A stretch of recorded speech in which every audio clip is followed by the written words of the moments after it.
আমরা তো অন্যের মুখের হাসি কেড়ে নিয়ে নিজে হাসতে চাই। কষ্ট নিবেন না কেউ আমার কথাই, আমি আমার কথা বলছি। আমরা অন্যের মুখের হাসি কেড়ে নিয়ে নিজের মুখে হাসি আনতে চাই। আমরা অন্যের পাতের ভাত কেড়ে নিয়ে নিজে খেতে চাই। অন্যের রাস্তা বন্ধ করে নিজেরা হাঁটতে চাই।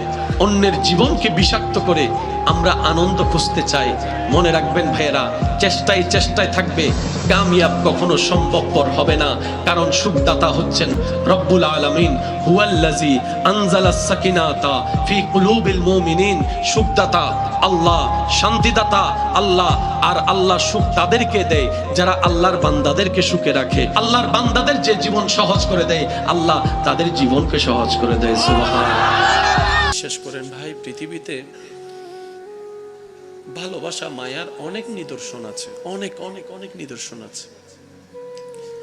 কিন্তু উম্মতের প্রতি নবীর যে ভালোবাসার নিদর্শন নবীজি রেখেছেন, এটার সামনে কোনো ভালোবাসার অস্তিত্ব নাই, কোনো মায়ার অস্তিত্ব নাই, কোনো ভালোবাসা মহাব্বতের অস্তিত্ব নাই। যখনই কেঁদেছেন আমাদের জন্য কেঁদেছেন,